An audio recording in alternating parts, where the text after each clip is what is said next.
As always, please retry this question before watching the video. There are three things you need to know to be able to answer this question. If you don't know the answer to any of them, add in your cheat sheet, master them, and go back 5 before continuing in the video. What is the RC for prep idiom questions? RC stands for recognized category. The way we recognize preposition question is if the preposition is changing from answer to answer. How you recognize almost always going to be based on what changes from answer to answer. And in this scenario for prep idiom, it is preposition.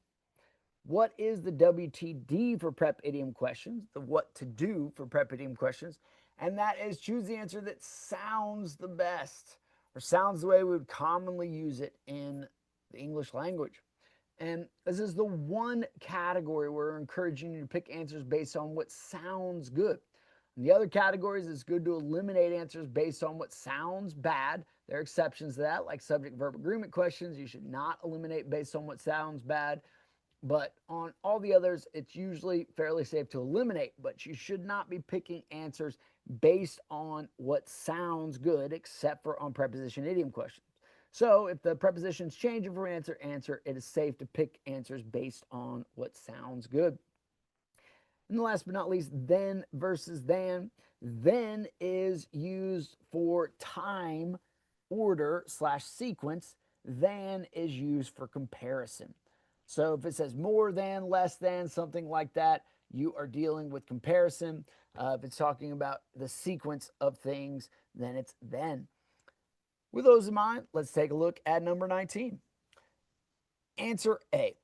Located less than 15 miles, 2 balls pyramid. So that doesn't sound to me like the way that we would say that. So somewhat you got to trust your ear, and so your ear has to be trained. So some of these will always be challenging for some students to get. It's okay if you can't hear it. Then you just got to do your best if you can't. Located less than 15 miles from Ball's Pyramid sounds like the way that we would normally say that. So we can eliminate A and D based off of it not sounding right. It doesn't sound like the way we'd normally say that, okay? Answer B is located less than 15 miles from Ball's Pyramid. Everything sounds good here. And so the only difference between B and C is than versus then. This is saying less than, so we know it is a comparison. So B is going to be our correct answer. We can eliminate answer C. If this made sense, please add it to your worksheet. Then do all of the other prep idiom questions that you missed on this test. If this is the last prep idiom question that you missed, please go ahead and do the mastery for prep idiom before going on to the next category that you missed the most of.